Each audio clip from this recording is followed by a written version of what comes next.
मेरी माँ बूढ़ी है, लेकिन वह मेरी पसंद जानती है। बहू, तुम खीर में ड्राई फ्रूट्स मत डालना, अमन को पसंद नहीं है। मैं ही बना देती हूँ। तुम्हें मेरे बेटे की पसंद का पता नहीं है, इसलिए वह ठीक से खा नहीं पाएगा। विमला जी ने कहा तो प्रिया को अच्छा नहीं लगा। आखिर वह अमन की पत्नी थी। अगर उसके लिए अपने मन से खीर बनानी भी गई थी तो सास का ऐसे टोकना उसे ऐसे समझ में नहीं आया। दरअसल अमन और प्रिया की शादी को 3 साल हो गए थे। दोनों शहर में रहते थे और उसकी सास और ससुर गांव में रहते थे। प्रिया को पहले से ही खाना अच्छे से बनाने आता था। मायके में वह 4 भाई बहनों के बीच सबसे बड़ी बहन थी, इसलिए वह माँ के साथ घर का सारा काम सीख गई थी। जब वह थोड़ी बड़ी हुई तो अक्सर उसकी माँ बीमार रहती थी, इसलिए खाना बनाना प्रिया के ज़िम्मे आता था और इस तरह से वह से भी बहुत स्वादिष्ट खाना बनाने लगी थी। उसके बाद जब अमन के साथ उसकी शादी हुई तो कुछ दिन गांव में रहने के बाद वह शहर चले आए थे और तब से अमन तो प्रिया के हाथ का बना हुआ खाना ही खा रहा था।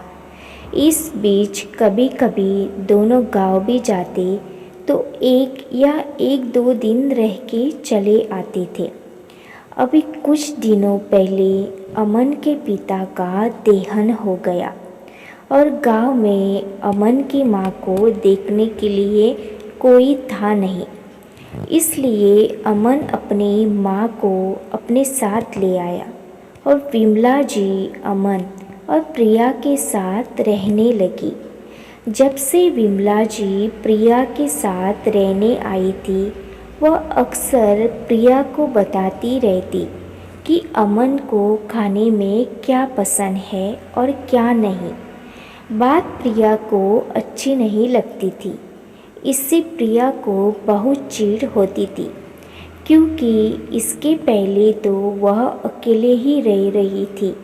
अब उसको सास का दखल अंदाजी करना पसंद नहीं आता था। एक दिन तो हद ही हो गई। प्रिया अमन के लिए चाय बनाने जा रही थी कि उसकी सास ने उसे यह कहकर रोक दिया कि रुक जाओ बहू, मैं तुम्हें बताती हूँ कि अमन को चाय में और क्या क्या अच्छा लगता है।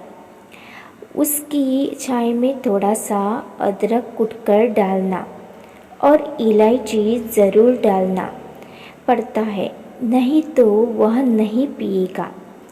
प्रिया को ये सुनकर बुरा तो लगा। फिर उसने सोचा कि अभी सुबह सुबह बात को क्या ही बढ़ाना। विमला जी की बात सुनकर प्रिया थोड़ी देर के लिए बिल्कुल असमंजस में पड़ गई।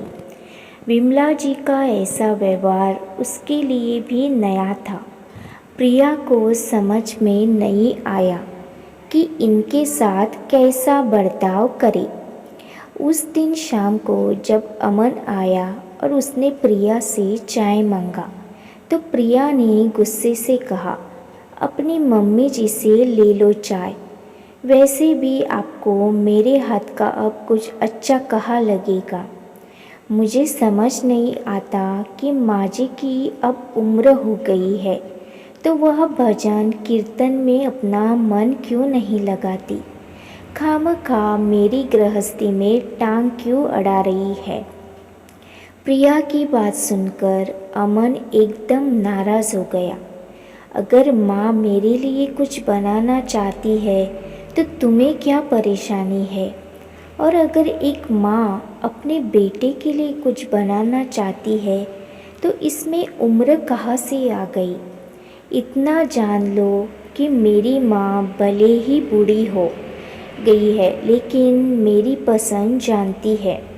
तो क्या मैं तुम्हारी पसंद नहीं जानती? मैं भी तो तुम्हें इतना प्यार करती हूँ और तुम्हारे लिए कुछ करना चाहती हो, तो इसमें क्या गलत है? बोलते हुए प्रिया रोने रोने को हो आई तो अमन थोड़ा नरम पड़ते हुए बोला, सुनो प्रिया, दरअसल माँ हमेशा बाबूजी के साथ ही रही और पूरी ज़िंदगी उन्होंने बाबूजी और मेरी पसंद का खाना बनाया। इसके अलावा उनकी पूरी ज़िंदगी बाबूजी और उनकी गृहस्थी के इर्द गिर्द की घूमती थी। अब जबकि बाबूजी नहीं रहे और वह हमारे साथ रहने आ गई है, तो वह अपने आप को व्यस्त रखने के लिए और कुछ मुझ पर अपना प्यार दर्शाने के लिए भी कभी कभी मेरे लिए खाना बनाती है। यह सब करके वह हमारी ज़िंदगी में अपनी उपयोगिता सिद्ध कराती है, वरना वह बहुत समझदार है और मुझे आज तक उनके हाथ का बना हुआ खाना खाने की ही आदत है और यह कोई बड़ी बात नहीं है। हर बच्चे को अपनी माँ के हाथ का खाना कुछ ज़्यादा ही पसंद आता है। अगर माँ मेरे लिए खाना बनाती है तो अच्छा ही है, इससे तुम्हें घर के कामों में मदद भी तो मिल जाती है। इस पर तुम्हें इतना परेशान होने की ज़रूरत नहीं। अमन की बात सुनकर प्रिया का गुस्सा शांत हो गया। उसने सोचा भी नहीं था कि विमला जी अंदर से इतनी दुखी है। अब प्रिया उनकी सुनी आंखों में देखती तो पति को खोने का दर्द साफ झलकता था। अब उनकी दुनिया अपने बेटे में सिमट गई थी और उनकी मंशा सिर्फ अपने बेटे को अपना प्यार दर्शाने की थी। इसके अलावा प्रिया यह भी समझ रही थी कि एक माँ और बच्चा बचपन से जब साथ रहते हैं तो माँ अपने बच्चे की हर आदत से वाकिफ़ होती है और उसे धीरे धीरे ही अपने आप से अलग कर पाती है। अब प्रिया को विमला जी की बात बुरी नहीं लगती थी, बल्कि वह अब उन्हें सम्मान देने की कोशिश करती थी।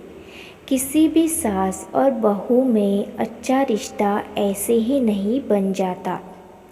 सास को अगर बहू को प्यार देना होता है तो बहू को भी अपनी सास को सम्मान देना होता है।